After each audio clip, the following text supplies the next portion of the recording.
Hi, hello, నమస్తే. ఎలా ఉన్నారండి? బాగున్నారా?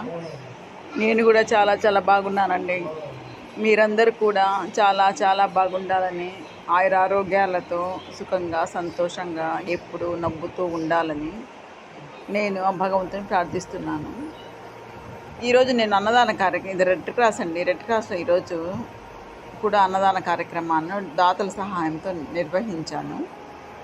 ఎప్పుడన్నా దాతలు ఉంటారు, లేకుంటే మామూలుగా నేనే ఇచ్చేస్తూ ఉంటాను. ఎప్పుడన్నా దాతలు ఉంటారు, వాళ్ళు ఉన్నప్పుడు వాళ్ళతో పాటు అన్నదాన కార్యక్రమాన్ని నిర్వహిస్తాను. ఈరోజు అన్నదాన కార్యక్రమాన్ని నిర్వహించిన వారికి డాక్టర్ ఆలీ ఫ్యామిలీ కుటుంబ సభ్యులకు కృతజ్ఞతను తెలియజేసుకుంటున్నాను. వారి కుటుంబ సభ్యులు ఆయురారోగ్యాలతో సుఖంగా సంతోషంగా ఉండాలని, పిల్లలు బాగా చదువుకొని అభివృద్ధిలోకి రావాలని, వాళ్ళ కోరికలన్నీ నెరవేరాలని నేను ఆ భగవంతుని ప్రార్థిస్తున్నాను. ఈరోజు నేను వైకుంఠపురంలో ఉన్న గిరిజనుల దగ్గరికి వచ్చానండి. వీళ్ళందరూ కాగితాలు ఏరుకొని బ్రతికే వాళ్ళు అన్నమాట. పక్కనే సమాధులు ఉంటాయి. సమాధుల దగ్గరే వాళ్ళ జీవనం కొనసాగిస్తూ ఉంటారు. సమాధుల పక్కనే వాళ్ళ ఇల్లులు ఉంటాయి. సమాధుల పైనే వాళ్ళు బట్టలారేసుకుంటారు, ప్లస్ అక్కడే కూర్చొని ఆడుకుంటూ ఉంటారు. అక్కడే సమాధులపైన పడుకుంటూ ఉంటారనమాట. అసలు మనకు సమాధులు అంటే ఎంత భయం వేస్తుంది. వాళ్ళకు సమాధుల్లోనే జీవిస్తారనమాట వీళ్ళందరూ. ఆ ఏరియా అంతా సమాధులు. నేను ఒకసారి వీడియోలో కూడా చూపించున్నాను. ఆ వెళ్ళే దాళ్ళంతా సమాధులు ఉంటాయన్నమాట. అంటే బోడిగోడు తోట అంటారు కదా, ఆ ఏరియాలో సమాధులు ఉంటాయి కదా. సమాధులు దాటుకొని లోపలికి వెళ్తే ఇది వైకుంఠపురం అనమాట. ఇది ఒక అంగన్వాడీ స్కూల్లా ఉండేది ఫస్ట్ అక్కడ. తర్వాత అంగన్వాడీ స్కూల్లో తీసేశారండి. తీసేసి సచివాలయం ఏదో పెట్టారనమాట అక్కడ.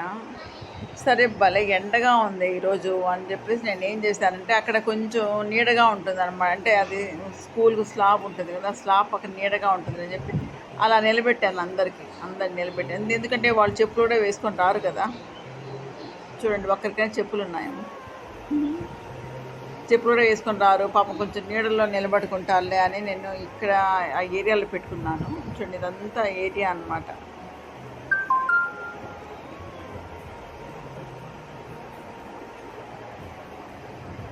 ఒకరిని చూసి ఒకరు వస్తారండి. నేను కొంచెం ఈరోజు మధ్యాహ్నం కూడా వెళ్ళాను కదా, ఎక్కువ మంది రాలేదు. అంటే వీళ్ళని చూసి వేరే వాళ్ళు వస్తారనమాట.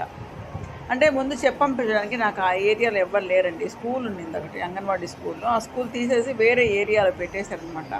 అందుకే నాకు అక్కడ ఎవ్వరు లేరు చెప్పడానికి. అంటే మేమే వెళ్ళి చెప్పుకోవాలి. వేరే దగ్గర ఎక్కడున్నా కూడా మాకు ఎవరో ఒకరు ఫోన్ చేసేస్తే వాళ్ళు చెప్పి పెడతారనమాట. నాకు వస్తూనే ప్రోగ్రామ్ అయిపోతుంది. ఈసారి అందరిని మేము పిలుచుకోవాల్సి వచ్చింది. అందరు చాలామంది వచ్చారు, వస్తూనే ఉన్నారనమాట. ఎంతమంది వచ్చినా కూడా మాకు కరెక్ట్గా సరిపోతాయండి. మేము తీసుకెళ్ళినవి నేను 100 పైన తీసుకెళ్తాను అనమాట. ఎన్ని తీసుకెళ్ళినా కూడా కరెక్ట్గా సరిపోతాయి. చూడండి, ఇంకా వస్తూ ఉన్నారు. అంటే వాళ్ళు తెలిసినట్టుంది. అంటే వీళ్ళు చెప్తారు కదా, చెప్తే వస్తారనమాట. అలా చూడండి, వస్తూ ఉన్నారు. అలా వస్తూ ఉంటారు. ఈరోజు అన్నదాన కార్యక్రమాన్ని నిర్వహించిన డాక్టర్ ఆర్ఈ కుటుంబ సభ్యులకు మరొకసారి కృతజ్ఞతలు తెలియజేసుకుంటున్నాను. వారు మన సంస్థ తరఫున ఇంకా ఎన్నెన్నో సేవా కార్యక్రమాలు నిర్వహించాలని, ఇంకెన్నెన్నో అన్నదాన కార్యక్రమాలు నిర్వహించి నిరుపేదల కడుపులు నింపాలని, ఇంకా ఎన్నెన్నో సేవా కార్యక్రమాలు చేసి నిరుపేదలను ఆదుకోవాలని నేను భగవంతుని ప్రార్థిస్తున్నాను. అట్లాగే నా సంస్థ తరఫున నిర్వహిస్తున్న కార్యక్రమాలు ఎంతోమంది నిరుపేదలను ఆదుకుంటుంటారు.